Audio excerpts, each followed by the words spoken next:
बिस्मिल्लाहिर्रहमानिर्रहीम। नाज़रीन अस्सलाम वालेकुम। मैं हूँ इमरान वसीम। नाज़रीन, साबिक वज़ीर आज़म इमरान ख़ान का एक और प्रोग्राम बढ़ गया। कप्तान के सहूलतकारी का अहम पत्ता भी कट गया। ये क्या डेवलपमेंट हुई है? किस किस्म की ये सहूलतकारी हो रही थी, डायरेक्टली इनडायरेक्टली? ये क्या मामला है, क्या माजरा है? इस बड़ी ख़बर की डिटेल प्रोग्राम में आपके साथ हम शेयर करने जा रहे हैं। इसके अलावा भी कुछ अहम हैपनिंग्स हुई हैं जिनकी तफसीलात प्रोग्राम में आपके साथ हम शेयर करेंगे।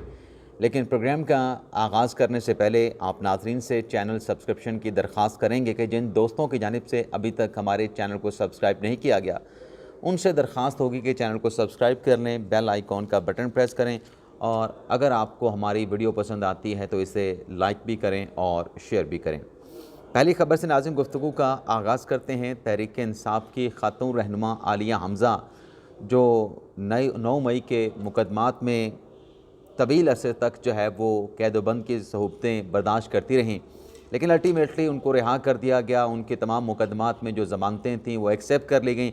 लेकिन फिर सरगोदा की अदालत की जानिब से उनके अरेस्ट वारंट जो है वो जारी कर दिए गए।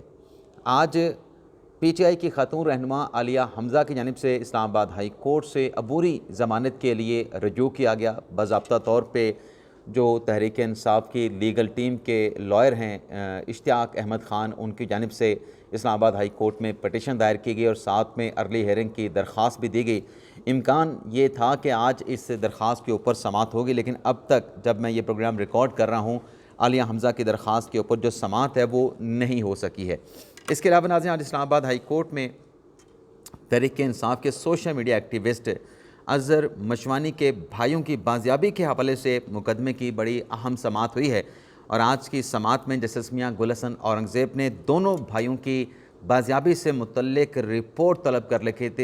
रखी थी। ना सिर्फ रिपोर्ट तलब कर रखी थी बल्कि ये भी हुक्म दे रखा था कि दोनों भाइयों को बाजियाब करा के आज अदालत में पेश किया जाए, उनकी बाजियाबी के हवाले से रिपोर्ट दी जाए।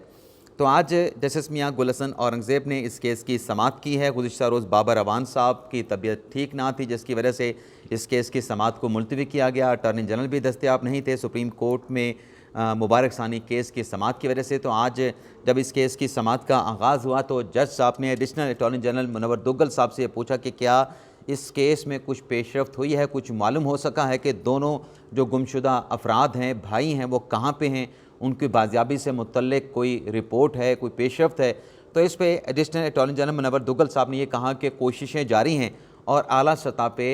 दोनों भाइयों की बाजियाबी या वेयर अबाउट का पता चलाने के लिए राब्ता भी किया गया है। बाबर अवान साहब, जो कि इस केस में अज़हर मशवानी के भाइयों के वकील हैं, उनकी जानिब से कहा गया कि पहले भी इसी अदालत के जज साहब के हुक्म पे, यानी मियां गुल हसन औरंगज़ेब के हुक्म पर जो है कई लोग जो है वो बाजियाब हुए हैं और फिर अदालत ने उनसे ये इस्तफसार किया कि क्या जो CCTV फुटेज थी दोनों भाइयों को घर से रेड करके ले जाने की, क्या वो फुटेज आपने पुलिस को दी है? तो बाबर अवान साहब ने इसका हाँ में जवाब दिया कि बिल्कुल वो जो CCTV फुटेज थी वो पुलिस को फराहम कर दी गई थी। तो जज साहब की तरफ से, अदालत की तरफ से कहा गया कि अगर हम इन केसेस में देखें, लापता अफराद के केसेस में एक ट्रेंड देखें, तो जो भी लापता होता है तो जब उसकी बाजियाबी होती है, जब वो मंजर आम पे आता है, तो वापस आने के बाद वो किसी पे उंगली उठाने की बजाय वो आके अदालत में जवाब देता है कि मैं ख़ुद किसी जगह पे चला गया था। इन हालात में रियासत की क्या ज़िम्मेदारी बनती है? पुलिस, जिसे CCTV फुटेज वीडियो पेश की गई कि कैसे अज़हर मशवानी के भाई जो है वो घर से उठाए गए या ले जाए गए, तो पुलिस ने कहा कि CCTV फुटेज तो हमें फराहम की गई, लेकिन उसकी जो रेजोल्यूशन है, उस रेजोल्यूशन से ना तो नादरा को पता चल पाया है और ना ही फ्रांसिक वालों को जो है वो कुछ इस वीडियो से जो है वो क्लू मिल पाया है। और फिर पुलिस ने कहा कि जियो फेंसिंग कर ली गई है, 10,000 नंबर जो है वो हासिल कर लिए गए हैं। मज़ीद इस मामले के ऊपर जो है इन्वेस्टिगेशन आगे बढ़ रही है। अदालत की जानिब से कहा गया, जस्टिस मियां गुल हसन औरंगज़ेब साहब ने कहा कि लापता अफराद के मामले पे बज़ाहिर ऐसा लगता है कि जो बेनिफिशरी है वो हुकूमत खुद है और मुलाकातों से कुछ नहीं निकला।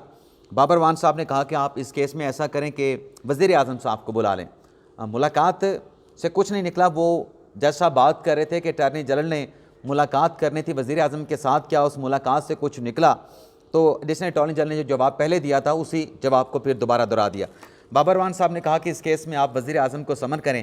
तो जस्टिस मियां गुल हसन औरंगज़ेब ने कहा कि वज़ीर आज़म रियासत का सरबराह होता है, कानूनी मामलात को जो देखता है वो अटॉर्नी जनरल होता है। तो एक तरीक़ाकार के तहत हमने अटॉर्नी जनरल को इस केस में बुलाया था। अटॉर्नी जनरल ने मोहलत भी मांगी थी कि इस मामले पर वज़ीर आज़म से बात करेंगे। फिर जज साहब ने इस केस की जो समाअत है वो आइंदा हफ्ते मंगल तक मुलतवी करते हुए ये ऑब्जर्वेशन दी है कि वो इस केस में ऑर्डर पास करेंगे। और साथ में जज साहब ने यह भी कहा कि आइंदा हफ्ते वो दस्तयाब नहीं होंगे, लेकिन उनके अदम दस्तयाबी की वजह से ये जो मुकदमा है ये ताख़ीर का शिकार नहीं होना चाहिए। तो मंगल तक इस केस की समाअत नाज़रीन चली गई है। लेकिन दूसरा जो मुकदमा था PTI के सेंट्रल सेक्रेटेरिएट के जो मुलाजिम है फैज़ान, उनकी बाजियाबी के हवाले से उसकी समाअत में भी जस्टिस मियां गुल हसन औरंगज़ेब ने शदीद बरहमी का इज़हार किया और इस्तफसार किया कि क्या IG इस्लामाबाद जो है वो छुट्टी के बाद वापस आ चुके हैं। तो बताया गया कि जो तफ्तीशी है उनकी जानिब से बताया गया कि फैज़ान के हवाले से इन्वेस्टिगेशन आगे चल रही है। जहाँ जहाँ पे फैज़ान जाते थे, जिन जगहों पे या दोस्तों के साथ मुलाकात करने के लिए, तमाम जगहों पर जो है वो तफ्तीश की गई है, लेकिन अभी तक कोई क्लू जो है वो नहीं मिल पाया है। जिस पर जज साहब ने कहा कि अगर तफ्तीशी की इतनी काबिलियत नहीं है तो फिर उसे इस केस से हटा दिया जाए। तो इस केस की समाअत को भी आइंदा हफ्ते मंगल तक मुलतवी करते हुए रिपोर्ट भी तलब कर ली गई है और आइंदा समाअत पे जो IG हैं इस्लामाबाद के, उन्हें भी ज़ाती हैसियत में पेश होने का हुक्म दे दिया गया है। अब आ जाते हैं हमारे ब्लॉग की जो आखिरी खबर है। इलेक्शन कमीशन का फैसला पाकिस्तान तहरीक इंसाफ जो है वो देखती रह गई। नाज़रीन, पाकिस्तान तहरीक इंसाफ की जानिब से जो इंटर पार्टी इलेक्शन करवाए गए उसे एक्सेप्ट नहीं किया गया और इस हवाले से जो एक वेबसाइट के ऊपर इंफॉर्मेशन पब्लिक करना होती है वो भी इलेक्शन कमीशन की जानिब से मालूमात को पब्लिक नहीं किया गया। अभी 2 रोज़ पहले जो रजिस्टर्ड सियासी जमातें हैं इलेक्शन कमीशन के साथ रजिस्टर्ड, उनकी फ़हरिस्त जारी की गई। उसमें तमाम सियासी जमातों के सरबराहान उन फ़हरिस्तों में मौजूद थे। उसमें एक नवाज़ का नवाज शरीफ लिखा गया, पीपल्स पार्टी का जरदारी लिखा गया, 4 पीपल्स पार्टी का जो है पीपल्स पार्टी का बिलावल जरदारी लिखा गया, 4 PP के जो है वो आसिफ अली जरदारी। इस तरीके से तमाम सियासी जमातों को ये इन्फॉर्मेशन है वो पब्लिक की गई इलेक्शन कमीशन की तरफ से। लेकिन उसमें पाकिस्तान तहरीक इंसाफ का जो चेयरमैन या प्रेसिडेंट का खाना था उसको खाली रखा गया। इसका वाज़ेह मतलब ये था कि एक तरफ तो मखसूस नशिस्तों के मामले पे इलेक्शन कमीशन ने सुप्रीम कोर्ट से रजू कर रखा है, जिसमें वाज़ेह तौर पर इलेक्शन कमीशन का मौक़िफ़ ये है कि कैसे अदालती फ़ैसले पर अमल दरामद करें जब पाकिस्तान तहरीक इंसाफ का बुनियादी जो स्ट्रक्चर है, जो ढांचा है, वो ही मौजूद नहीं है। तो आज इस हवाले से एक और डेवलपमेंट इलेक्शन कमीशन के एंड से ये हुई है कि ये फहरिस्तें तो जारी कर दी गई, लेकिन उसमें अवामी नेशनल पार्टी की तरफ से एतराज़ उठाया गया था कि हमारा इंटर पार्टी इलेक्शन उसका क्या बना। तो उसके बाद ये हुआ है कि इलेक्शन कमीशन की जानिब से जो अवामी नेशनल पार्टी का इंटर पार्टी इलेक्शन है उसको भी एक्सेप्ट कर लिया गया है और अवामी नेशनल पार्टी के जो नए सदर हैं अहमद वली ख़ान, उनका नाम पार्टी के सदर के तौर पर इलेक्शन कमीशन की जानिब से जो है वो जारी कर दिया गया है। यानी अवामी नेशनल पार्टी के इंटर पार्टी इलेक्शन इंतखाबात एक्सेप्ट हो गए, लेकिन PTI का मामला पेंडिंग है। ना सिर्फ पेंडिंग है बल्कि PTI के इंटर पार्टी इलेक्शन के मामले पे कानूनी समाअत का भी इलेक्शन कमीशन की जानिब से नोटिस 27 अगस्त का जारी कर दिया गया, जिसमें बैरिस्टर गौहर अली ख़ान और रऊफ़ हसन साहब को जो है वो समन किया गया है कि आप आएँ और अपने पार्टी के इंटर पार्टी इलेक्शन की कानूनी हैसियत के हवाले से जो सवालात इलेक्शन कमीशन के हैं उन सवालात का जवाब दें। तो एक नाज़रीन ये डेवलपमेंट हुई है। अब आ जाते हैं जो बानी तहरीक इंसाफ इमरान खान साहब से जुड़ी जो अहम खबर है, जिसकी डिटेल आपके साथ मैं शेयर करने जा रहा हूँ। ये नाज़रीन मामला है अडयाला जेल में जो इमरान खान साहब के मुकदमात की समाअत होती है। आजकल आपको पता है कि एक तो इमरान खान साहब के खिलाफ 190 मिलियन पाउंड केस की समाअत होती है, जिसमें इमरान खान और बुशरा बीबी साहबा एक्यूज़ हैं और इसमें बाकी जो एक्यूज़ हैं उसमें शहजाद अकबर साहब हैं, फरा गोगी साहबा हैं, वो पाकिस्तान में नहीं है, मलिक रियाज साहब हैं, वो भी पाकिस्तान में नहीं हैं, और भी मलिक रियाज की फैमिली से जुड़े कुछ लोग हैं वो भी मफरूर हैं, उन्हें इश्तिहारी करार दे दिया गया है। दूसरा मुकदमा इमरान खान साहब का 9 मई का है, जिस पर जज मलिक इजाज़ आसिफ साहब समाअत करते हैं। लेकिन ये जो अडयाला जेल में समाअत होती है ना 190 मिलियन पाउंड केस के, इसके पीछे आप चले जाएँ कि जो तोशा खाना का मुकदमा था या इद्दत निकाह का मुकदमा था, इस मुकदमे की अदालती कार्रवाई के बाद जो बानी तहरीक इंसाफ इमरान खान को एक बड़ा एज मिलता था, वो अपने नैरेटिव के हवाले से, अपने स्टेटमेंट के हवाले से मिलता था। वो एज ये था कि अदालती कार्रवाई के बाद इमरान खान साहब जो हैं वो साफ़ियों के साथ बिला रोक टोक गुफ्तगू करते थे, बातचीत करते थे, जो पॉलिटिकल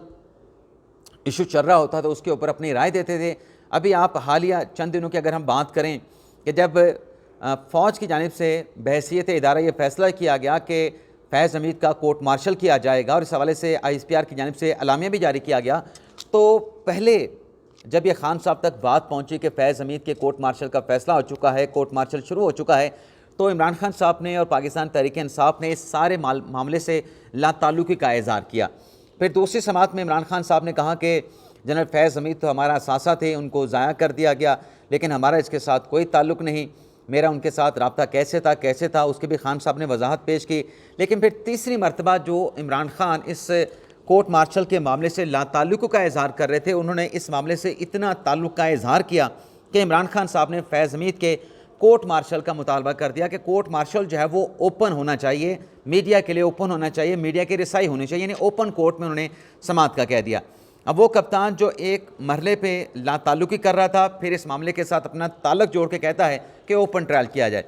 अब इसमें नाज़ी ये जो खान साहब की गुफ्तगू थी, मीडिया पे चलती थी, अखबारात में छपती थी, पाकिस्तान तहरीक-ए-इंसाफ की सुर्खियाँ बनती थी, बानी तहरीक-ए-इंसाफ की सुर्खियाँ बनती थी, एक नैरेटिव बनता था। लेकिन बज़ाहिर ऐसा लगा कि वो कहते हैं ना कि आपको एक कंसेशन मिल जाए, आपको अगर कोई चीज़ खाने को मिल जाए तो उसको गरम गरम खाने की बजाय ठंडा करके खाया जाए तो ज़्यादा मुनासिब रहता है। ऐसा ना हो कि गरम गरम खाने से आप अपनी जो ज़ुबान है वो जलवा बैठें। तो ये पाकिस्तान तहरीक-ए-इंसाफ के साथ हुआ है। खान साहब बड़े बड़े बयानात देने रखे। सहाफ़ी जो अदालती कार्रवाई को कवर करने के लिए जाते थे, अदालती कार्रवाई की दिलचस्पी तो होती थी, लेकिन खान साहब के साथ गुफ्तगू करना जो सहाफ़ी थे उनकी दिलचस्पी को और बढ़ा देता था, क्योंकि ख़बर जो है वो ठीक है अदालती कार्रवाई की भी बनती, लेकिन खान साहब की जो गुफ्तगू है उसकी अलग से खबर बनती थी, उसकी अलग से सुर्खियाँ लगती थीं। तो इस पर यह हुआ कि अडयाला जेल के हुकाम की जानिब से सहाफ़ियों को वार्निंग दी गई, ख़बरदार किया गया कि आप इमरान खान साहब के साथ जो इस तरीके से गुफ्तगू करके उनका इंटरव्यू आप बना के टीवी पे चला देते हैं, अखबारात में शाया कर देते हैं, ये जो SOPs हैं अडयाला जेल में अदालती समाअत के, आप उसकी वायलेशंस कर रहे हैं। लेकिन सहाफ़ी आगे से कहते थे कि नहीं, हम SOPs के अंदर रहते हुए अपनी अदालती कार्रवाई कर रहे हैं, इस्लामाबाद हाई कोर्ट ने इजाज़त दे रखी है, ये ओपन ट्रायल है, हमें इमरान खान के साथ आप बात करने से नहीं रोक सकते। लेकिन ये सिलसिला चलता रहा। अडयाला जेल के हुकाम ख़बरदार करते रहे, लेकिन सहाफ़ी जो है वो गुफ्तगू करते, लेकिन कुछ सहाफ़ी मतलब एक जो लाइन होती है उसको भी क्रॉस कर गए। उसमें फिर ये हुआ कि ये मेरी एक राय है कि कुछ सहाफ़ी रेड लाइन क्रॉस कर गए, लेकिन उसमें हुआ ये कि अडयाला जेल के हुकाम की जानिब से हमारे जो साथी दोस्त हैं अपना साकिब बशीर, उनको नोटिस किया गया कि आप जिस तरीके से कोर्ट रिपोर्टिंग कर रहे हैं अडयाला जेल में, जो आपको इजाज़त दी गई है, आप उसमें SOPs को फॉलो नहीं कर रहे, SOPs की आप खिलाफ वर्जी कर रहे हैं। तो लिहाजा अगर आप इसी तरीके से कंटिन्यू करेंगे तो फिर आपको अडयाला जेल में जो है वो कोर्ट प्रोसीडिंग की इजाज़त नहीं दी जाएगी। ये अडयाला जेल के हुकाम का मौक़िफ़ था। फिर बाद में ये हुआ कि उस पर कंटेस्ट किया साकिब बशीर साहब ने कि कोई हम जो SOPs हैं उनके वायलेशन नहीं कर रहे, लेकिन अल्टीमेटली हुआ यह कि अडयाला जेल के हुकाम ने साकिब बशीर को अडयाला जेल में दाखिले से रोक दिया। कोर्ट प्रोसीडिंग की कवरेज भी रुक गई साकिब बशीर की, और जो खान साहब के साथ सहाफ़ियों की गुफ्तगू होती थी, जब आपको दाखिला नहीं मिलेगा तो साकिब बशीर साहब की वो गुफ्तगू भी रह गई, लेकिन बाकी सहाफ़ी जो है जो जिनको अंदर जाने की इजाज़त होती थी वो खान साहब के साथ मिलते भी रहे, और खान साहब के साथ गैर रस्मी गुफ्तगू का उनका सिलसिला जारी भी रहा। उसके बाद ये हुआ कि इस्लामाबाद के जो कोर्ट रिपोर्टर्स की एसोसिएशन है उनकी तरफ से इस्लामाबाद हाई कोर्ट से रजू किया गया। उस दरख्वास्त में ये कहा गया कि जो सहाफ़ी अडयाला जेल में इमरान खान साहब की समाअत को प्रोसीडिंग को कवर करने के लिए जाते हैं वो मुकम्मल तौर पे SOPs को फॉलो करते हैं, लेकिन अडयाला जेल के हुकाम की जानिब से, इंतज़ामिया की जानिब से कुछ सहाफ़ियों जिसमें साकिब बशीर साहब भी शामिल हैं उन पर पाबंदी लगा दी गई है, और जो फोकल पर्सन है वो नाम देता है, और जिन सहाफ़ियों के नाम आते हैं उन्हें सिर्फ इमरान खान साहब की अडयाला जेल में केस और उनके साथ गुफ्तगू करने की इजाज़त होती है।